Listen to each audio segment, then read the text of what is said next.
Bienvenue à tous dans ce nouvel épisode de Planète Ingé. Je suis ravi de vous retrouver. Planète Ingé, c'est le premier podcast qui donne enfin aux ingénieurs une place de choix dans le brouhaha des médias pour vous permettre de comprendre l'actualité et ses enjeux grâce à ceux qui agissent, construisent, innovent et font bouger les lignes au cœur de notre société en pleine transformation.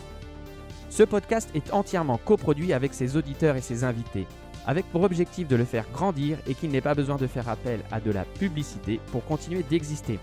Alors, si vous voulez aider Planète Ingé et devenir un membre du collectif, vous avez deux possibilités. Soit vous achetez l'épisode pour 30 € et vous devenez le gardien intemporel du fichier audio et vidéo. Et vous devenez alors surtout un membre de la communauté Planète Ingé. Pour ça, ça se passe sur planeteinger.uncut.fm et 10% des revenus sont reversés automatiquement à une ONG ukrainienne. Vous pouvez aussi faire un don direct et récurrent sur la page Tipeee de l'émission avec exactement les mêmes compensations. Je vous mets les liens dans le descriptif. Merci à tous, je vous laisse en compagnie de l'invité. Bonne écoute, bon épisode.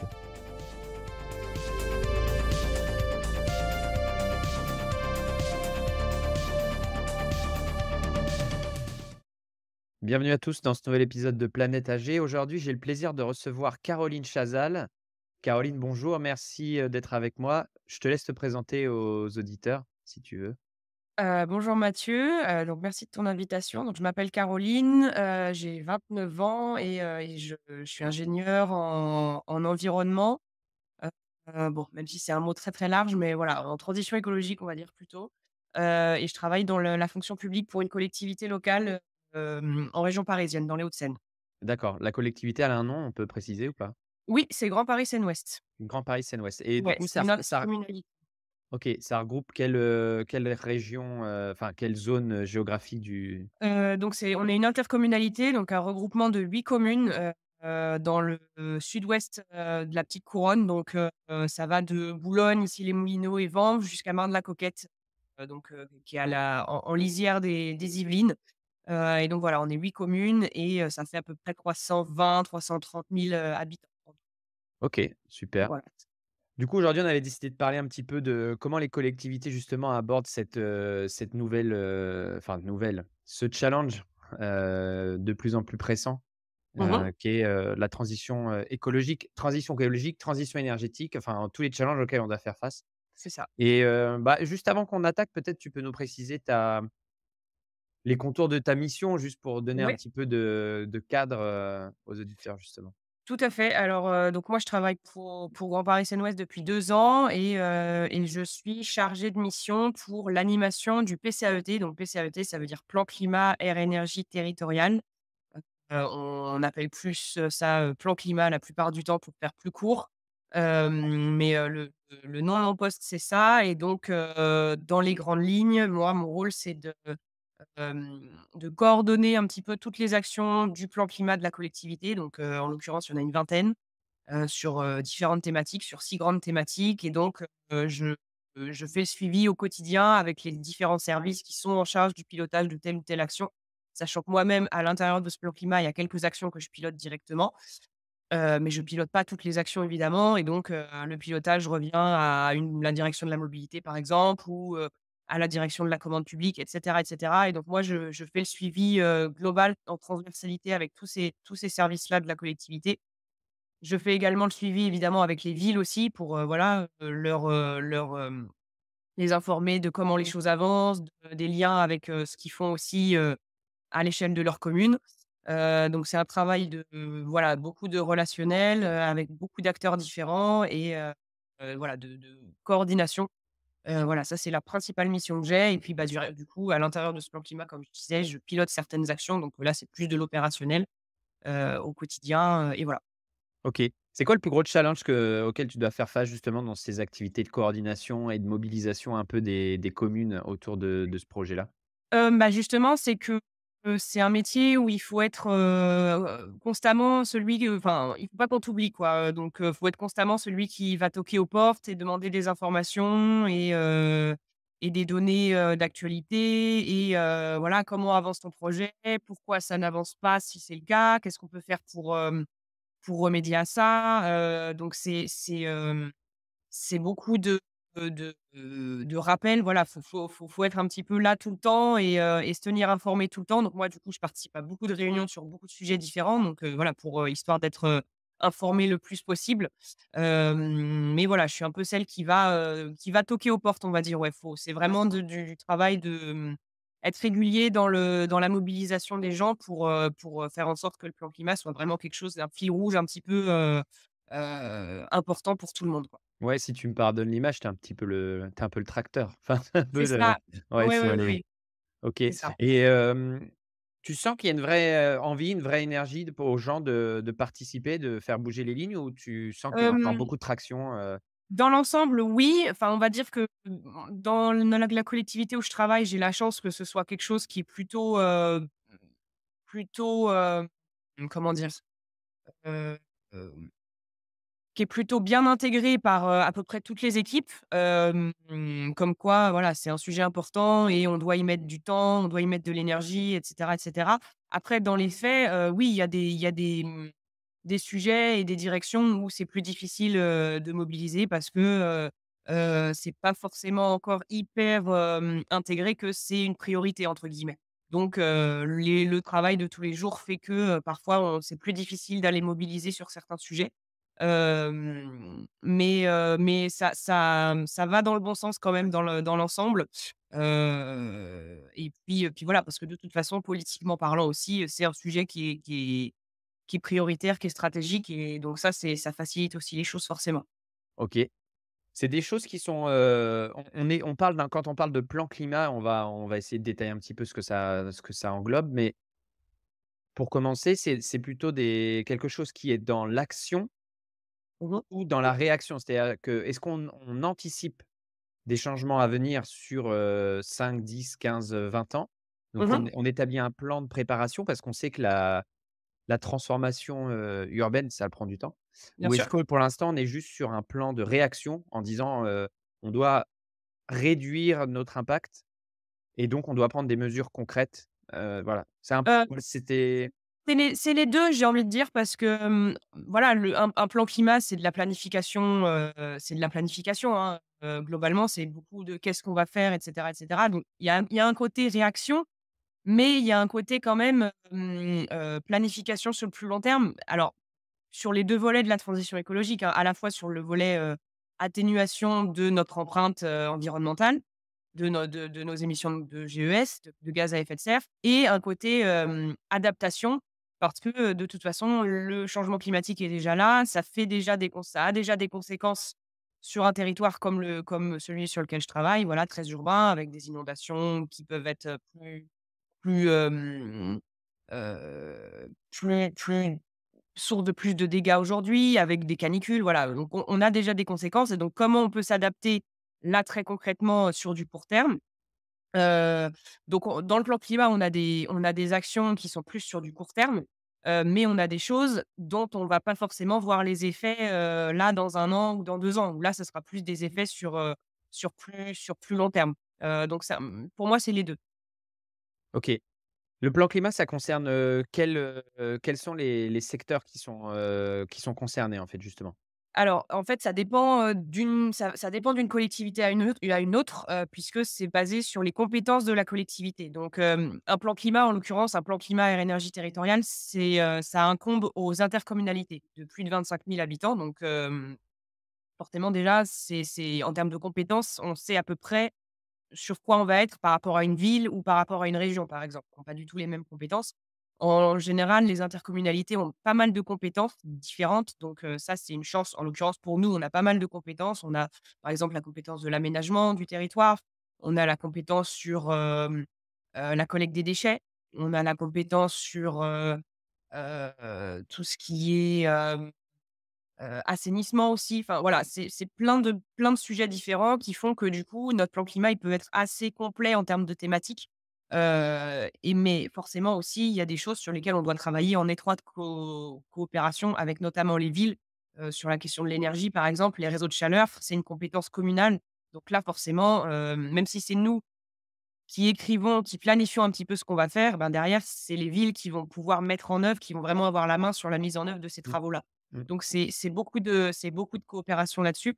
Donc après, en l'occurrence, pour notre cas, notre plan climat, il est donc, divisé en 6 grandes thématiques. Il y en a une sur l'énergie. Donc, quand je dis énergie, c'est à la fois, énergie renouvelable et puis aussi toute la question des logements, rénovation thermique des logements et cetera et cetera.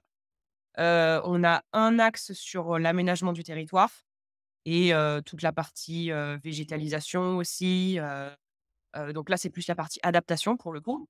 Mmh. On a un axe sur la mobilité, comment on améliore la qualité de l'air, un axe sur les déchets, à la fois, dans la prévention et à la fois une fois que les déchets sont produits et collectés, comment on les valorise au mieux.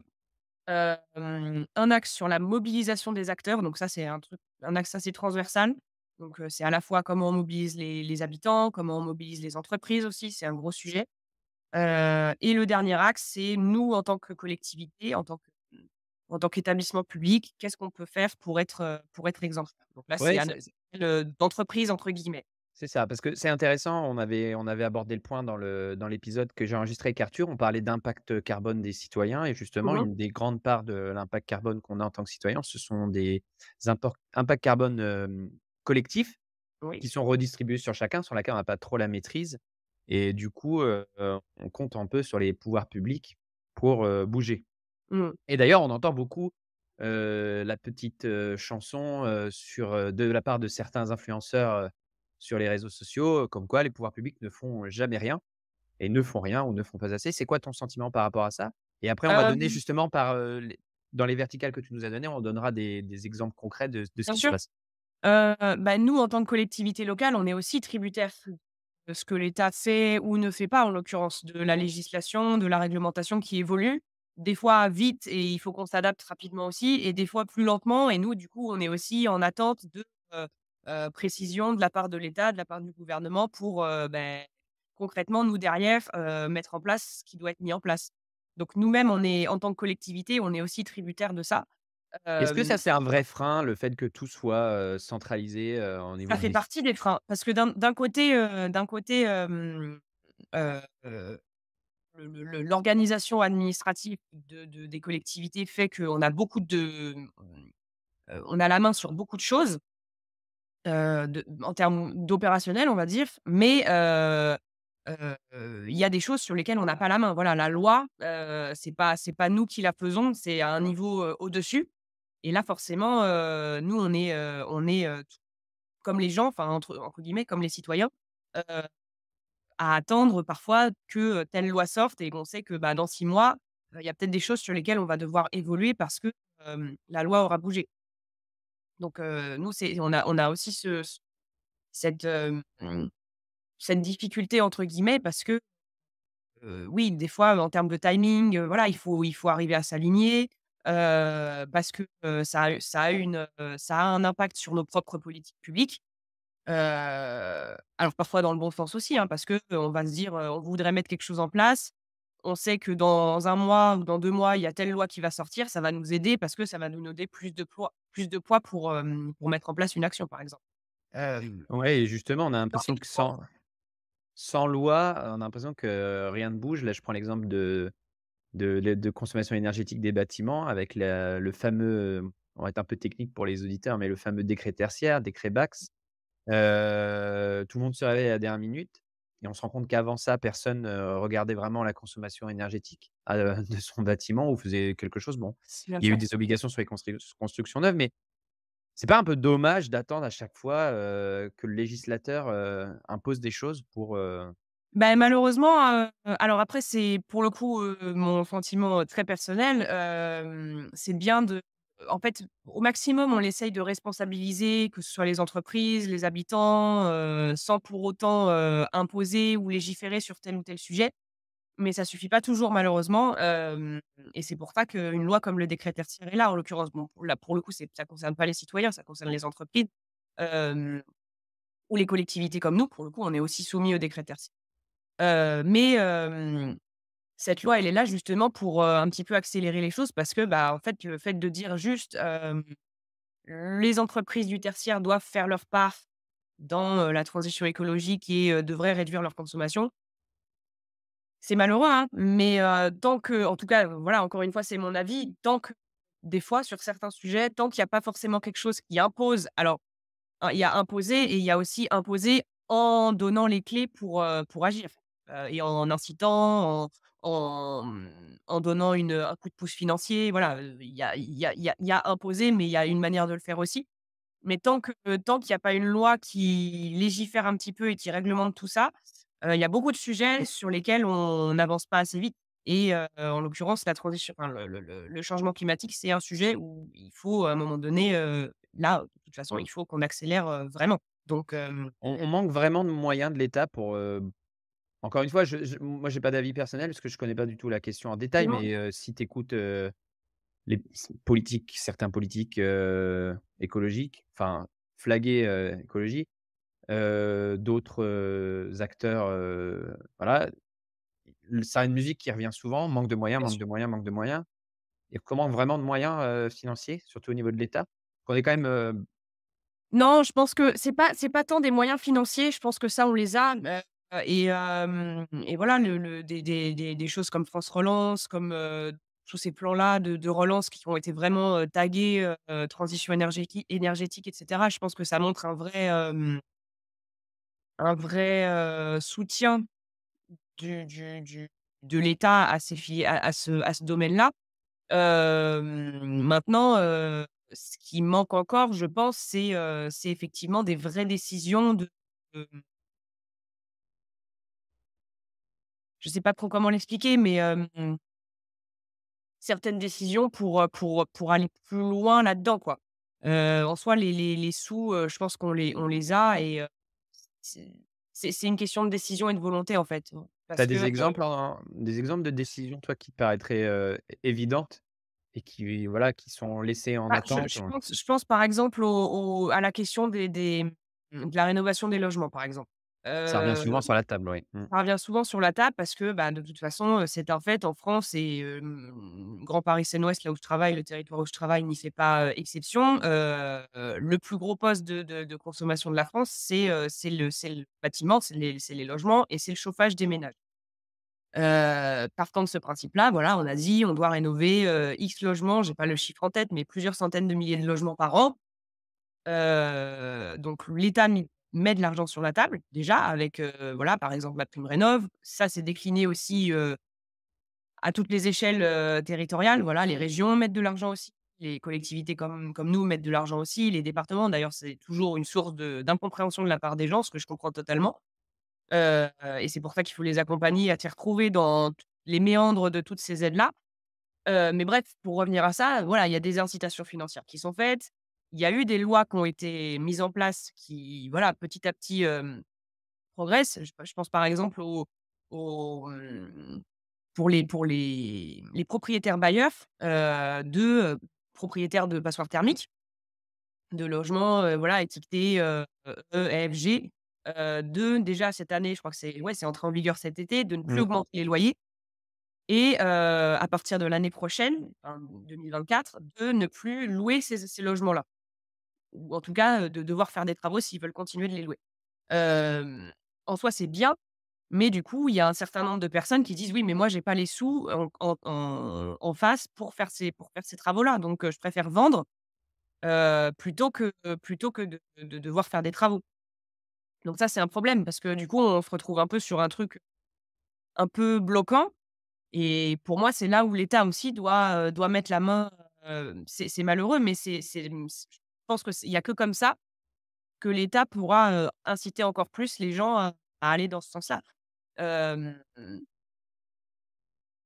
voilà, quand on pense, à ce qu'on a pu, mettre en œuvre très rapidement dans l'urgence pour gérer la situation Covid, par exemple, je me dis que s'il y a vraiment une volonté de ce côté-là, les choses, elles avanceront.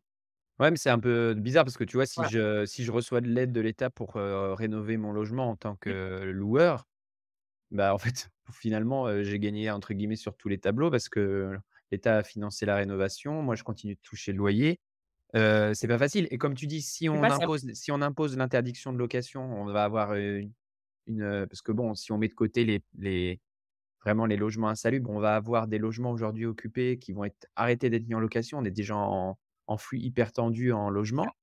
Et je rebondis aussi sur l'épisode avec Arthur qui me disait: «Bah oui, mais en fait, il vaut mieux rénover que construire neuf, Tout à fait. parce qu'en fait, en termes d'impact carbone, c'est vraiment différent». Ouais. Oui, mais si comme tu dis, si les gens arrêtent de mettre en location et vendent, on sait que les promoteurs derrière, l'objectif, c'est de racheter et de reconstruire encore, donc ouais, c'est pas simple et je Ah, rajoute c'est par pas rapport simple. à ça, parce que c'est moi, je mets ma casquette de père de famille, c'est qu'on voit bien que quand il y a des incitations de l'État, les prix flambent, en fait. Pourquoi? Mmh. Parce que les gens en profitent, il y a pas de régulation du marché et puis il y a une pénurie de main-d'œuvre, quoi. Tout à fait. Ah oui, alors ça, c'est un autre sujet évidemment, sur la question des rénovations. Quand bien même tout le monde, si demain tout le monde se disait, «Allez tiens, je me lance dans des travaux», effectivement, il y a la question des artisans et de la Mmh. disponibilité des artisans qui n'est pas du tout évidente aujourd'hui et nous-mêmes, on rencontre ce problème-là aussi à notre échelle donc hem, ça évidemment, c'est un autre sujet. Ça va ensemble mais c'est un autre, problème. Voilà, j'ai pas en soi la solution, miracle mais effectivement, c'est des sujets qui demandent encore à être retravaillés, quoi. Donc Ouais, on a OK. ça Bon, prend bah, du temps. écoute, c'est intéressant. C'est vrai que c'est un sujet qui revient souvent sur la table, le manque de moyens et on a bien entendu ton message. Ouais, c'est s'il y a bien un secteur et qu'il faut où il faudrait accélérer, c'est celui-ci, mais Oui, c'est hyper complexe quand même, hein. c'est très complexe. Mmh mh. Mmh. Tu nous as parlé d'il y avait plusieurs piliers sur les plans d'action de la Ouais. collectivité. Dans tous ces piliers, en fait, moi, je suis curieux, tous les sujets, m'intéressent. On va les prendre je vais essayer de les prendre un par un. Mmh mh. On va prendre le premier, celui qui est le plus d'actualité peut-être, c'est au niveau Ouais. de l'énergie justement. Les factures, énergétiques flambent Mmh pour mh. les collectivités. C'est quoi les plans d'action qui sont mis en place justement pour,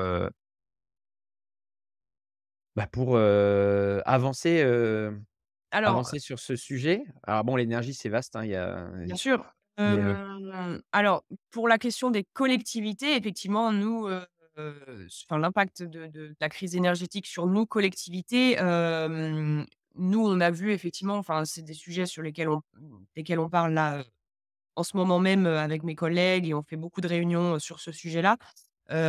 Et donc, par exemple, une collectivité comme nous,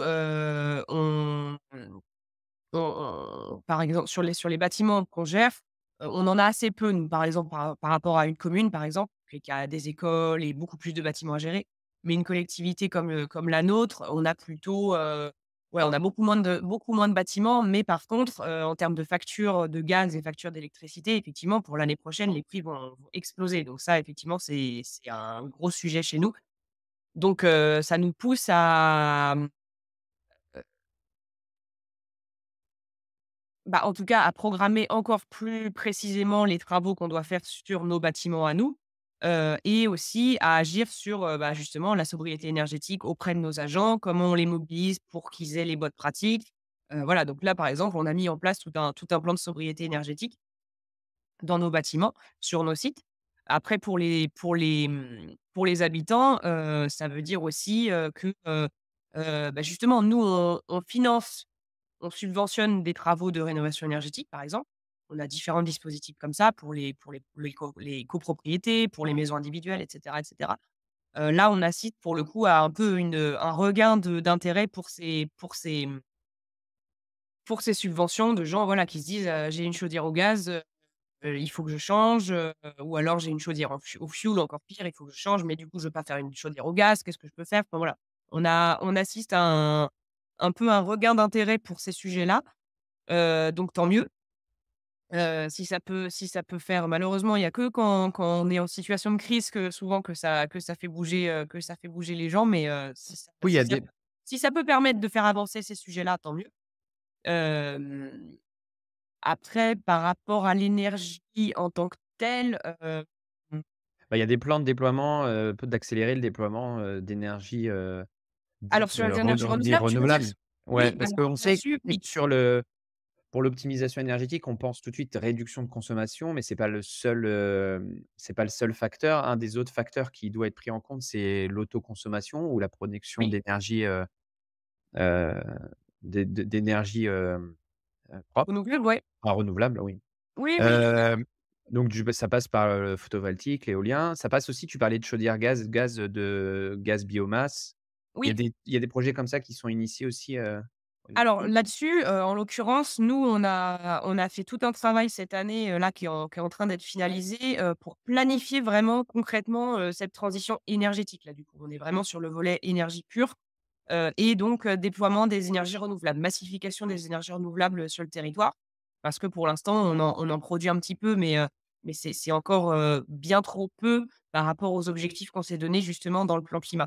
Hem Voilà, dans le plan climat, on a pour ambition d'être, à horizon 2050, d'être à, 50 quasiment d'énergie renouvelable locale consommée sur le territoire. C'est énorme. Pour l'instant, on n'est même pas à 10.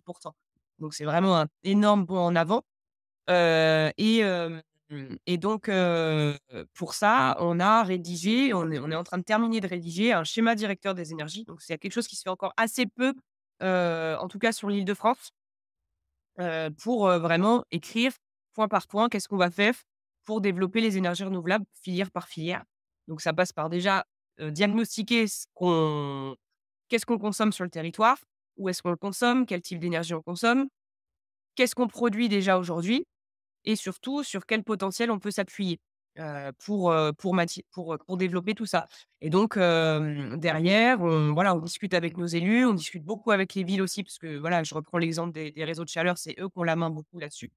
Hem Et en l'occurrence, pour un territoire urbain dense comme Grand Paris Seine-Ouest, un un énorme point sur lequel il va falloir qu'on avance, c'est les réseaux de chaleur justement. On en a déjà un petit peu, mais il faut vraiment qu'on s'appuie là-dessus pour développer ça, par la suite, pour l'avenir.